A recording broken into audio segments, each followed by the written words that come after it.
Hello viewers, मैं इस वक्त मौजूद हूँ कराची आर्ट काउंसिल में और मेरे साथ मौजूद हैं यंग वकील मिस्टर मोहम्मद लुकमान।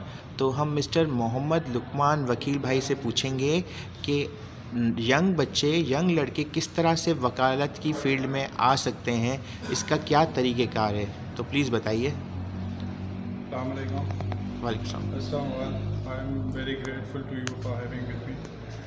देखें, किसी भी प्रोफेशन में आने के लिए जाहिर सी बात है, पहली जो रिक्वायरमेंट है कि वो आपने पढ़ना होता है। बाकी आप जहाँ तक प्रोसीजर की आप बात कर रहे हैं, आफ्टर पार्टीशन इसमें यह था कि 2 प्रोग्राम चलते थे। एक जो मोस्टली मेजॉरिटी ऑफ लोग जिसमें आते थे वो LLB 3 ईयर प्रोग्राम होता था और उसके साथ LLB 5 ईयर का प्रोग्राम था। और जहाँ तक मेरा ख्याल है, जो LLB 3 ईयर का प्रोग्राम था that was not for reformative. वो इतना अच्छा मैकेनिज़्म नहीं था, हर आदमी आता था और एजुकेशनल इतनी अच्छी कोई रिक्वायरमेंट नहीं थी। With the passage of time ये चीज़ें काफ़ी इम्प्रूव होती गई हैं। अब इस वक्त पाकिस्तान में LLB 5 ईयर प्रोग्राम चलता है, जिसमें एडमिशन्स के लिए आपकी रिक्वायरमेंट FA FSC और उसके साथ law admission test which is held by higher education commission of Pakistan. और उसके बाद जब आप 5 ईयर प्रोग्राम करते हैं, अभी इदारों में भी सुप्रीम कोर्ट की 17 में एक जजमेंट आई थी साकिब निसार साहब की, तो उसके बाद काफ़ी एडमिशन्स पे भी रिस्ट्रिक्शंस हैं कि वो 100 से ज़्यादा एडमिशन नहीं दे सकते हैं। फिर उसमें बच्चों की इतनी अच्छी हाज़िरी होनी चाहिए।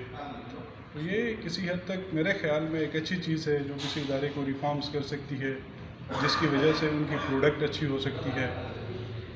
तो ये प्रोसीजर है। फिर वो 5 ईयर के बाद जब ग्रेजुएशन इन लॉ करने के बाद जब वो आउट होते हैं, तो फिर उसके बाद होता है graduate assessment test which is also again conducted by higher education commission of Pakistan. तो आप जब उसको क्लियर करते हैं then you are eligible to enroll as lawyer of से लेबर कोर्स। ठीक।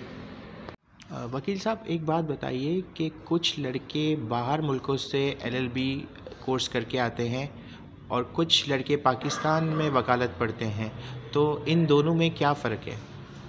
देखें, the major difference I think is के इसमें 2 प्रोग्राम्स होते हैं।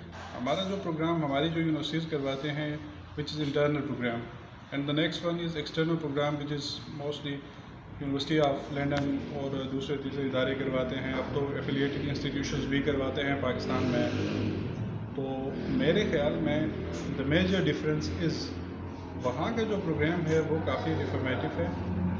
वो उसमें लर्निंग का काफ़ी अच्छा इन्वायरमेंट है, सीखने की चीज़ ज़्यादा होती हैं, वो बच्चे की स्किल्स डेवलप करते हैं। यहाँ पे सच ऐसा इतना कुछ नहीं होता और वो इतना वर्कआउट यहाँ पे बच्चों के ऊपर नहीं होता। फैकल्टी इतनी अच्छी नहीं होती जहाँ तक मेरा ख्याल है।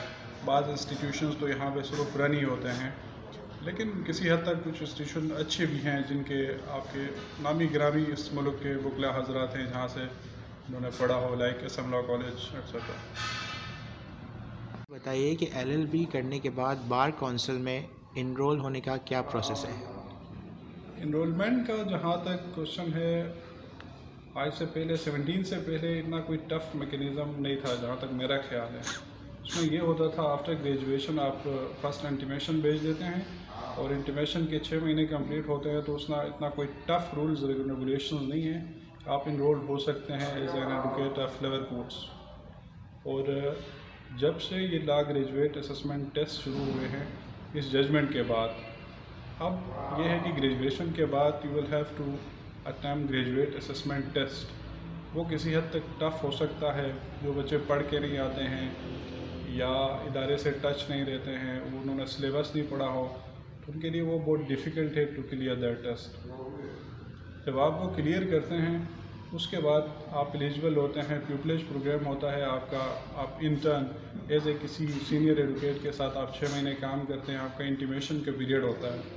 उसके बाद आपका टेस्ट इंटरव्यू होता है which is conducted by bar council of relevant where you are trying to be enrolled as an advocate, तो उसके बाद आप इनरोल हो जाते हैं। ठीक है। मोहम्मद लुकमान का बहुत बहुत शुक्रिया इंटरव्यू देने का। मेरी नॉलेज में इजाफ़ा हुआ है, मुझे काफ़ी सारी बातें नहीं पता थी इस शोबे के बारे में, और यकीनन जो हमारे व्यूज़ ये वीडियो देखेंगे उनकी नॉलेज में भी इजाफ़ा होगा, और जो लड़के या लड़कियां, बच्चियां हमारी वकालत करना चाहती हैं तो उनको भी एक अच्छी राह मिलेगी। बहुत शुक्रिया आपका इंटरव्यू देने का। अल्लाह हाफ़िज़। I am grateful.